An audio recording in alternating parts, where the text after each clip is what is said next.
Welcome to the HC Insider Podcast, a podcast dedicated to the commodities sector and the people within it. I'm your host, Paul Chapman. Today we're going to talk about cybersecurity in the commodities markets. With the advent of digitization, security is only more crucial for organizations to understand and tackle, moving from the operational level to the board level as a discussion. However, it's only more crucial in the commodities markets. Commodities is a rich sector, therefore naturally a target of cyber criminals. However, it's also the confluence of national interests and geopolitics, and therefore of key interest to national actors. Our guest is Simon Hodgkinson. Simon is the former Group Chief Information Security Officer at BP, has 35 years in and around the digital world. Simon, thanks so much for joining. Great. I'm really pleased you invited me along, so thank you. Excellent. I guess before we really dig in, can you give us the overview of what actually cybersecurity is and what falls under its remit? Yeah, absolutely. So cybersecurity, in its broadest sense, is really the application of people, technology, processes, and controls to protect systems, so networks, software, devices, data from cyber attacks. With the intent, of course, obviously, of reducing the risk of cyber attacks and protecting against unauthorized exploitation of systems, network, and data. Which we should say, when these things happen, and the downsides are dramatic, right? Absolutely huge. There are numerous examples in the press of organizations, probably the most high-profile one in the last few years that everybody will likely have heard of is WannaCry, which impacted the National Health Service in the UK, and also NotPetya, that impacted many big organizations such as Maersk, the big shipping company, and reportedly cost Maersk over $300 million in terms of overall impact to them. And the anecdote there is that they managed to retrieve their data simply because one server in Ghana was offline at the time, and they managed to get a message to the people there not to plug it back in. But so all businesses face cybersecurity challenges, big and small. But in the commodities world, it's both much more targeted, but also much more critical for a number of reasons. That means that commodities businesses, or energy, metals, ags businesses, are much more focused on this topic and much more a target of cyber attack. Absolutely correct. I think it's been an interesting last sort of 2 years, seeing an exponential growth in cyber attacks against people and businesses as well. And it's probably just worth drawing a sort of scale. So, various reports you can pick up on the internet have said the cost of cybercrime will exceed $2 trillion in 2020. $2 trillion. And if you look in the UK, the Department of Culture and Media reported that 46% of businesses have been impacted by a cyber attack, 46%, which is a huge number. And a quarter of all charities have reported a cyber breach in the last 12 months. So it's a big problem for all. But actually, when you come to commodities, I mean, it really is a significant interest to numerous different adversaries. And you pick up, the whole commodities place. If you look at somewhere like Saudi, are clearly impacted by low oil prices at the moment, but the petroleum sector still accounts for roughly half of the GDP in Saudi and 90% of export earnings. You look at somewhere like the Democratic Republic of Congo, and cobalt is used as a big part of funding the economy there. So these commodities are of significant national interest and in many cases deemed critical national infrastructure. Now, to an attacker, being able to disrupt that supply chain has potentially huge financial gain. So, if you were able to disrupt the supply of a critical commodity, and then hold a company to and try to extort money, well, there's a company called Coveware, that actually it helps with companies that have been impacted by cyber attack. And they say the average payout for companies who choose to pay, many don't, of course, is around about $170,000 per attack. So it's big money to be earned from cybercrime, and therefore, big targets of real interest. So you've got a rich industry. It's therefore naturally a target. It's also this confluence of national interests and geopolitics, and we'll come on to that. But beyond the money you do have that. There's the data itself that's valuable. Therefore, but also I just want to touch on very quickly. In the world of Internet of Things, there's also the ability to damage infrastructure with huge environmental impacts as well. Yeah, absolutely, and so often people call that technology operational technology, or process control networks, or industrial control systems. So things that run, say, your power grids, and there have been a number of very high-profile nation-state attacks that have disrupted power grids for other nations. So being used in conflict zones. This problem goes back a long time as well. One of the most interesting attacks on critical infrastructure was something called Stuxnet that occurred back in 2010, and was an attack that was used to disrupt the Iranian nuclear program. It's actually is a really great book called Countdown to Zero Day, which was all about Stuxnet, and they call it the launch of the world's first digital weapon. And therefore it's being used. Cyber is increasingly being used to create conflict.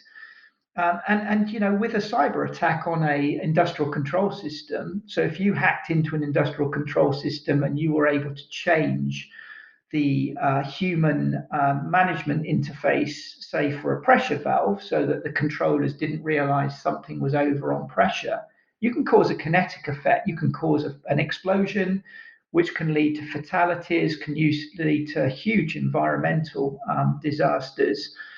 And that is going to be an increasing tool used in sort of nation state conflicts, and we're starting to see that increase every year on year. With Stuxnet, once these things have been released by nation states, they obviously then become available to other actors as well. So just obviously there's financial gain and financial damage.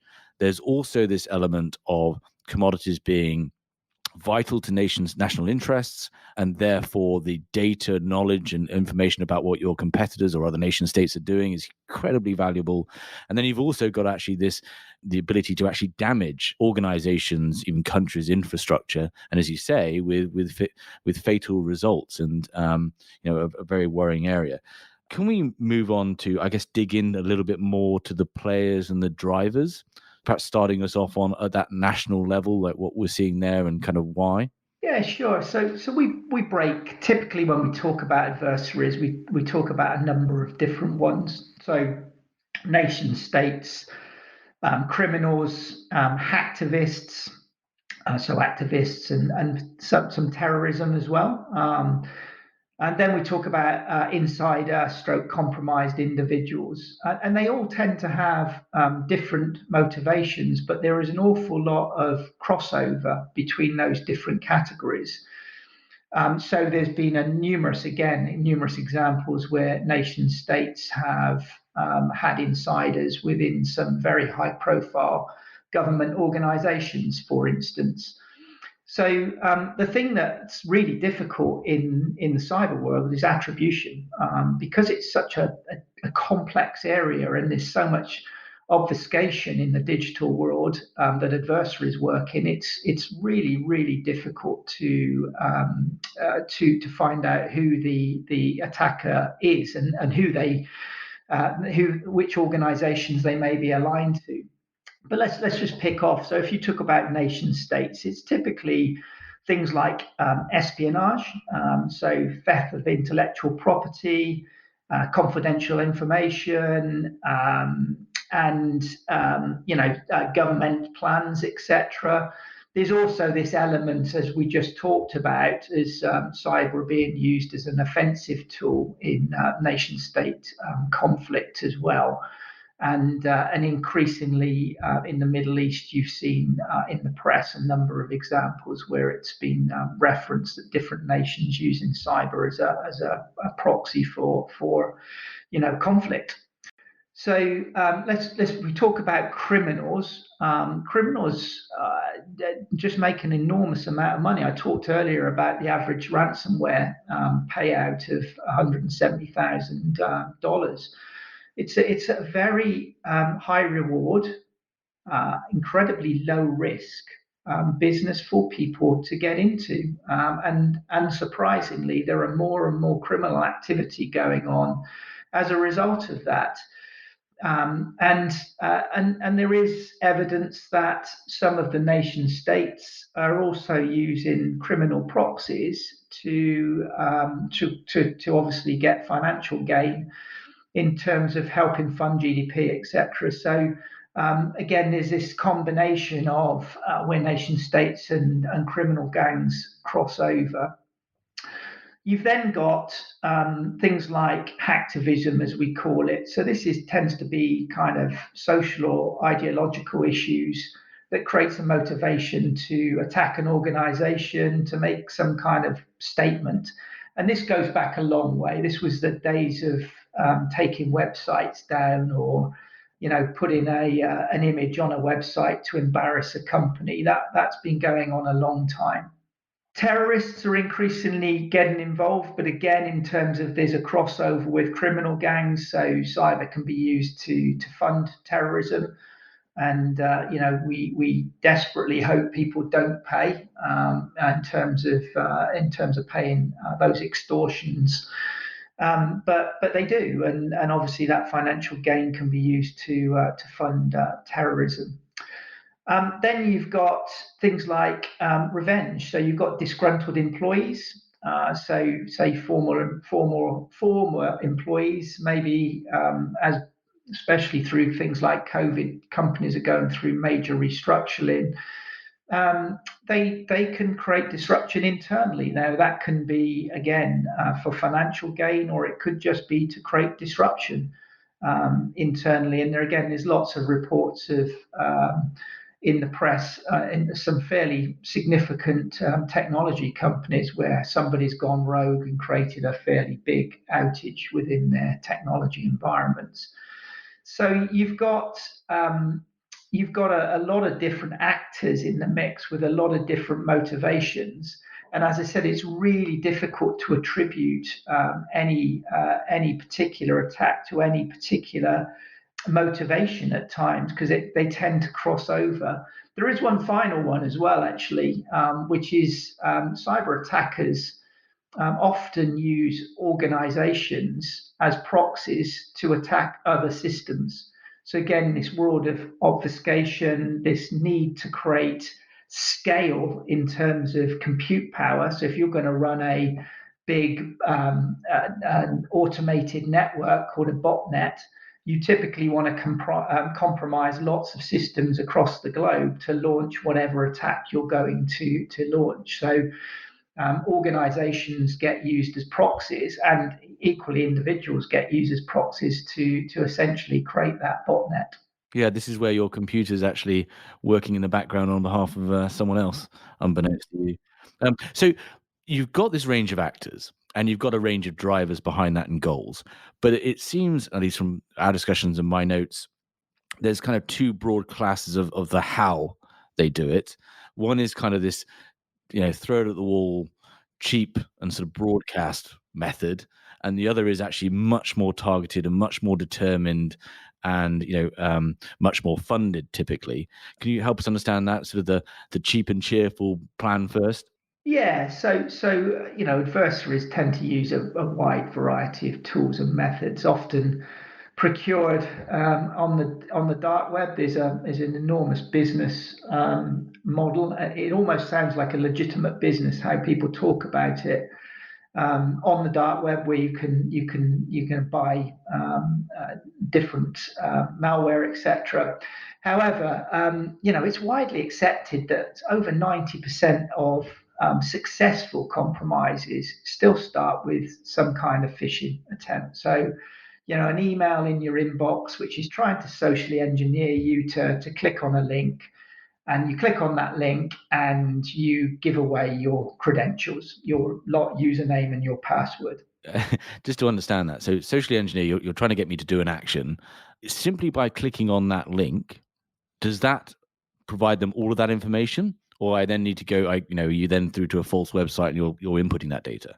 Yeah, typically it's the latter, where you actually go and once you've clicked on that link, it will ask you to enter your username and password, and it could look like a standard Amazon login page. It could look like a standard Microsoft Office 365 page, and it, for all intents and purposes, it looks legitimate, and so people then type in their username and password, and the attacker then has access to log into your account and either compromise your information to do something with, or potentially use your account to compromise the rest of the organization. And it's been really, really noticeable through COVID. From the moment COVID became a thing, the sheer volume of phishing attempts with a COVID theme play into people's emotional state. So if you get an email saying you've been you've been identified as being next to somebody who has had COVID, the chances are your immediate reaction is going to be to click on that link and do whatever the thing asks you to do in order to find out, who it was, what do you need to do, etc. Similarly, in the UK, we had this thing called a furlough scheme where organisations were, the government paid people to, I think it was 80% of their salary not to work. Now, there was an enormous rise in fake HMRC, which is the tax authority, saying, click on this link, you'll do a tax rebate. Now, if you've suddenly changed your income profile, you're probably thinking, I legitimately would expect to get a tax rebate. So people will be clicking on those links. So it has got more sophisticated. I don't want to sound like it's just really basic. The actual the web pages that they bring up actually look very legitimate, and people need to be on incredibly high alert to these and be really vigilant, and be, every email, every text you get, be a little bit paranoid. Did you expect that to occur? Does the link work properly? I'd always encourage people not to click on the link. So if it's an HMRC site, in the UK, you would go and type it in directly, to gov.uk, and not follow the link, because that just makes sure you are going to the right place, and then find out whether the email or the text was legitimate. So that's a big bucket, and like I said, 90% of successful compromises tend to start around there, and then it depends on the sophistication of the adversary as to what do they do next. So that, yeah, exactly. So they're in your, they'll somehow know that they're in your organization, and then that's where is there a secondary market where a compromise is then sold to other actors? Is that Yeah, absolutely. Yeah, it certainly can be. There's also targeted phishing as well. So things like, they call it spear phishing, where people target individuals just so that they can try and get sort of sensitive information. So, like with most of us, there's an awful lot of data in your email. and on your whatever file share you use. So if you target individuals and can get into their accounts, if there's somebody who works in mergers and acquisitions, etc., it's a really cheap way of getting some pretty sensitive data. So you've got the sort of broad commodity, probably shouldn't use that term, but broad commodity attacks with phishing where they're fire and forget, but you also get more targeted spear phishing as well. And then, as adversaries get into those organizations, they have more data, more access to sell to people who may be interested in it. Yeah, which brings us neatly onto the targeted and determined attack, where actually, you're starting with an objective first, or, a particular company, a particular slice of information within that company or team or whatever. And you've got these nation states or even criminals or that combination. They're using a different suite of tools, right? Whether it's these compromised individuals, whether it's specific, Stuxnets, for example, has been mentioned. Can you talk to that a little bit? Yeah, sure. I mean, I think let's be clear. If you've got a highly resourced, highly motivated, sophisticated attacker like a nation state with all that they have, all the capability they have at hand, or some very highly funded criminal gangs, they will get in. So, no doubt, because actually they tend to only need to be right once. When the defenders need to be right 100% of the time, it's a bit of an unfair battle.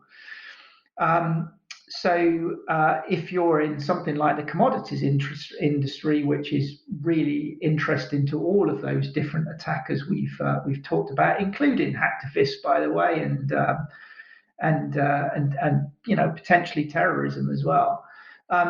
If you've got that highly sophisticated attacker, you've got to assume compromise. You've got to assume they will get into your network and then exploit that access, either to steal the information they're after or to create some kind of disruptive attack. There's a quote, somewhat terrifying, but I quite like it. There are two organizations in the world, those that know they've been compromised and those that are yet to find out. And I think you have to, as an organization, you have to assume compromise, especially if you're an organization that are of particular interest to maybe the high sophisticated attackers we've talked about. Yes. Whilst we're on that subject, there is also the physical world as well. You've got the phishing, you've got the viruses. If you are an organization of consequence and an individual of consequence within that organization, at the nation state level, there's also what hardware, what materials you take with you when you're traveling around the world as well, because that's another big source of compromise, right? Yeah, sure. I'm not going to talk about any particular nations in this specifically, but you have to be sensitive to where you're traveling to, the culture of those companies. Are you a person of interest? The vast majority of people aren't, of course.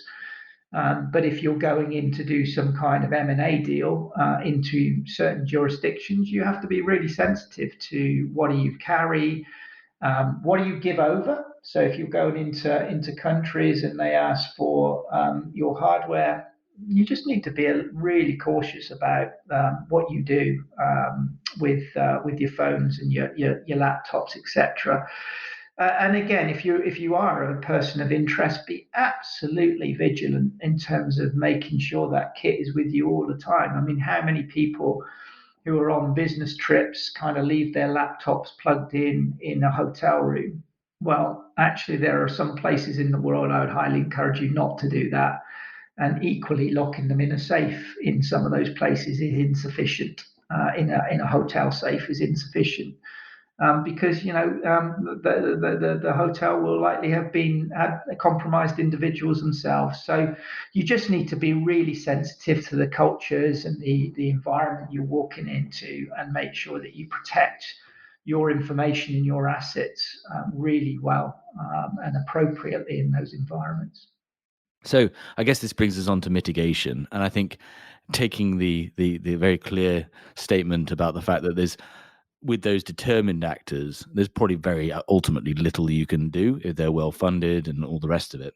But in general, can you just give us an overview. I recognize this is a huge topic, but just in general, from a technology standpoint, from a people and processes standpoint, how should organizations start to go around thinking about mitigation, and also what kind of team and design should they put from an organizational standpoint around actually supporting this?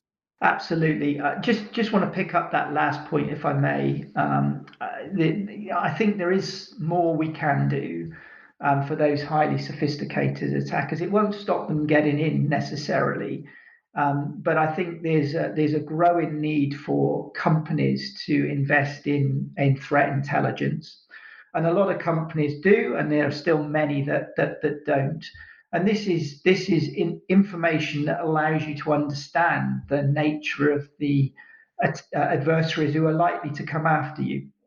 And having a threat intelligence program is really important because it does two things. One is it can help you defend yourselves and look out for those tactics that particular adversary might use. But the other thing, it allows you to look backwards.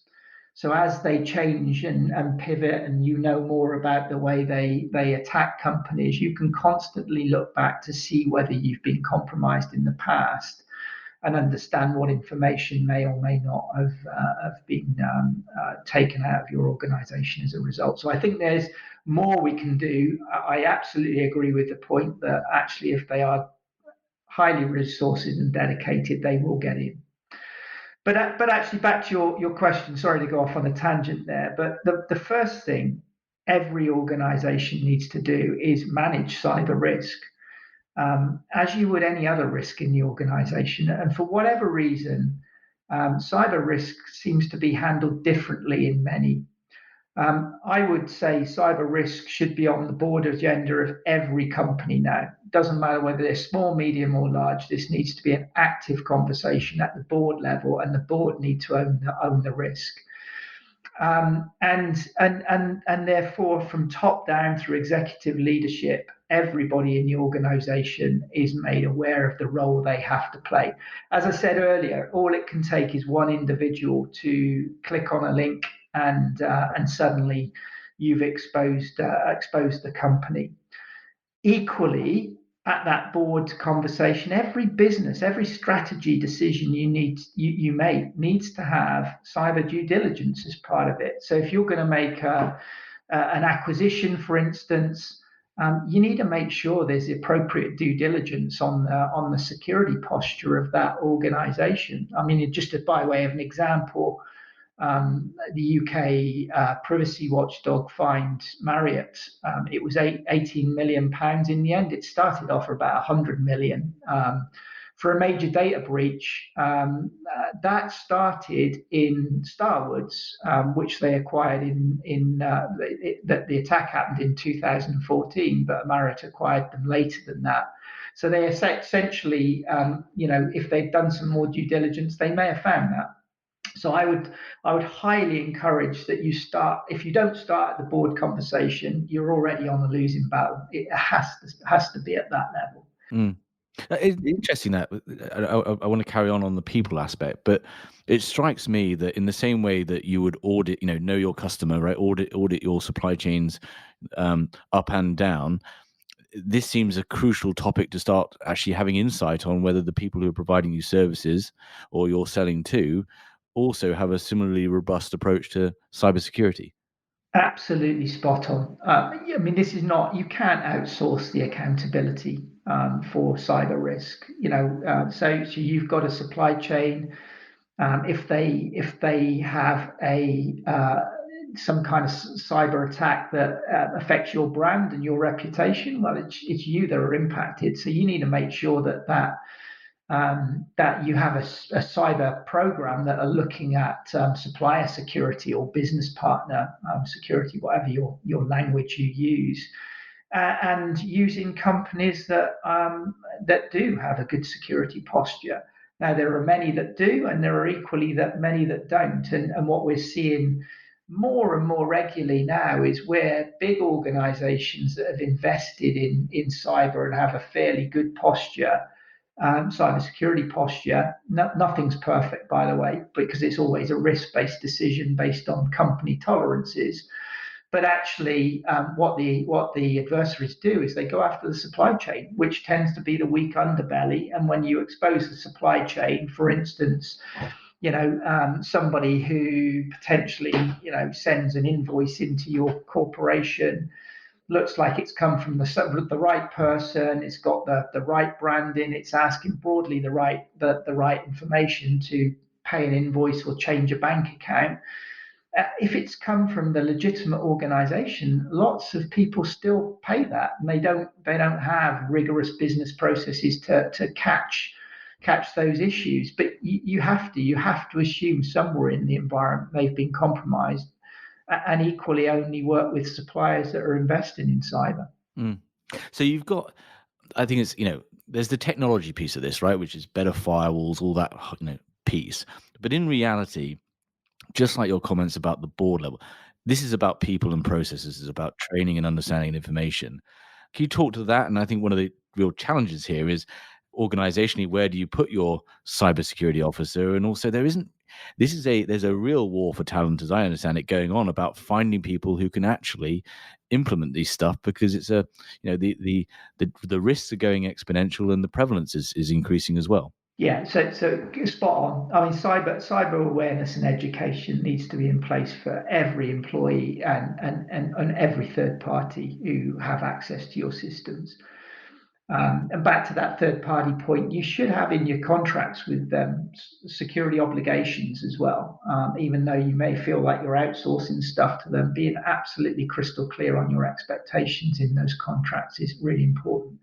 But when it comes to your staff, just having a general awareness of cyber and a regular awareness, in the same way in a trading environment, you get your compliance training, plenty of different compliance modules you have to take. You have to do the same with cyber.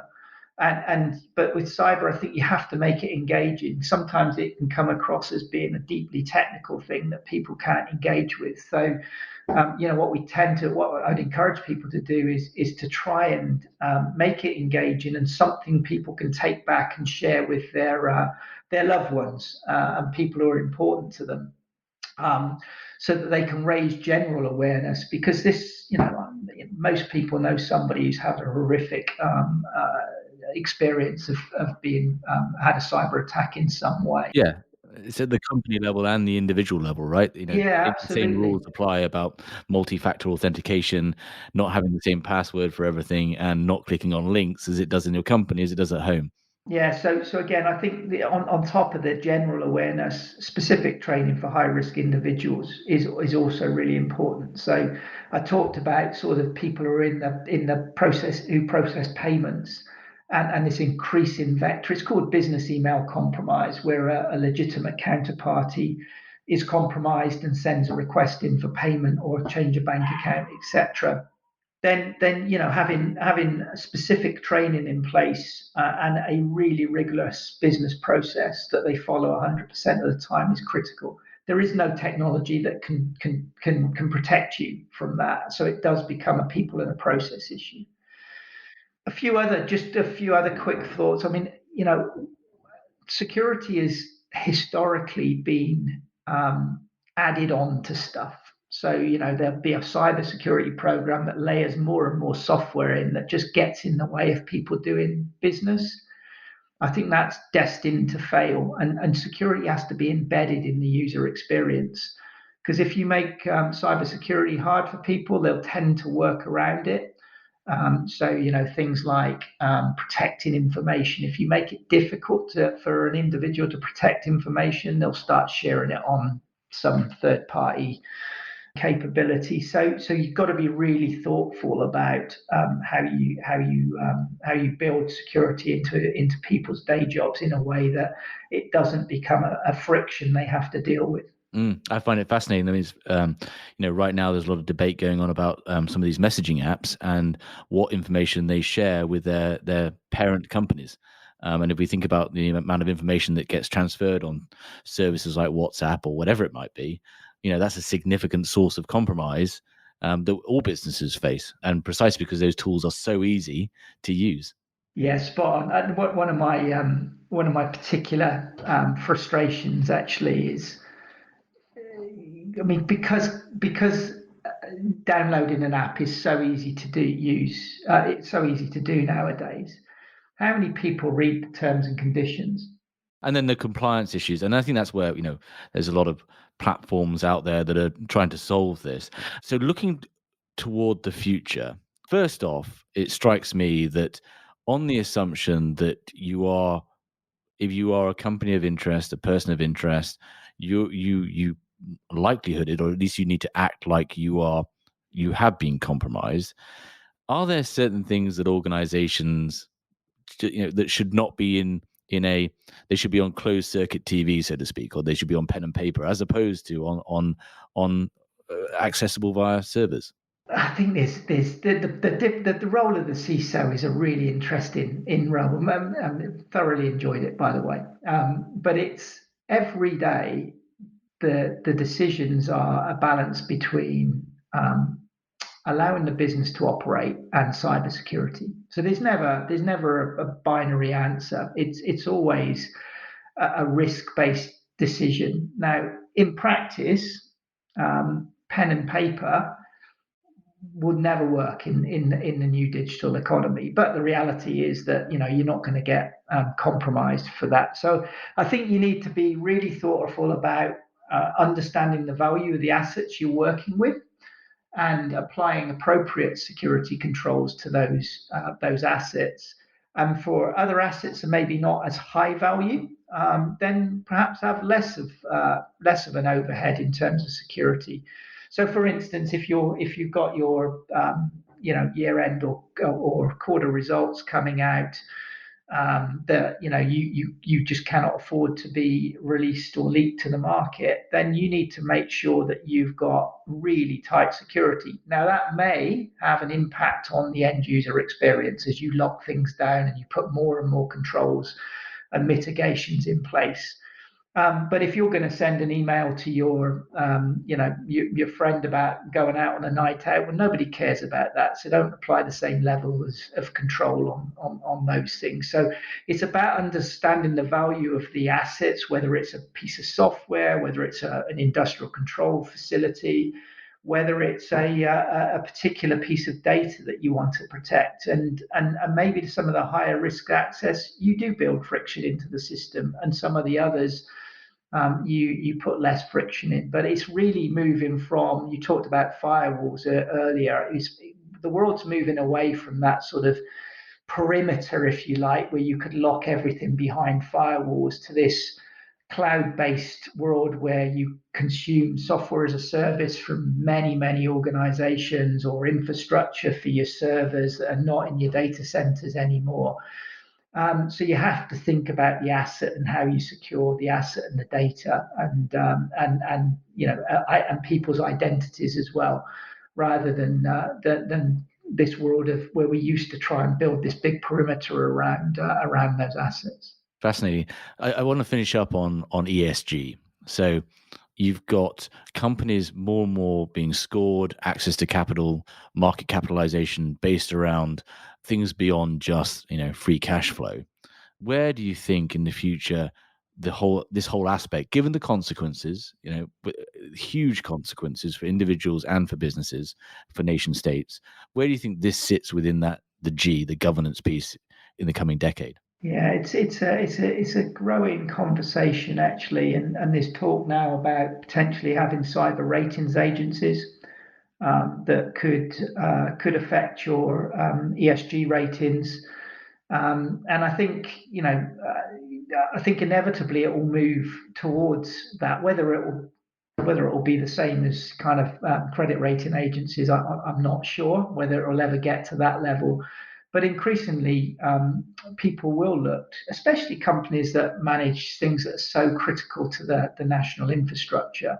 There's going to be an expectation that you have a really strong cybersecurity program in place, and the regulators will get increasingly interested in cyber. So you've seen it with things like GDPR in Europe, which is about privacy regulation. That has turned out to be broadly a template for the rest of the world.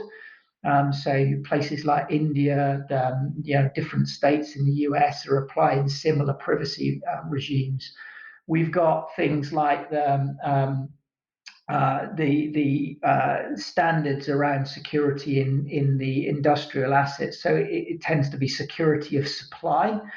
So if you're supplying, I don't know, a critical commodity, you're likely to get government regulators, certainly already in the UK and Europe, but likely to increase across the world, increasing that regulation, increasing the bar, and that you've got to achieve, with, of course, external audit coming in and checking you're making the right interventions.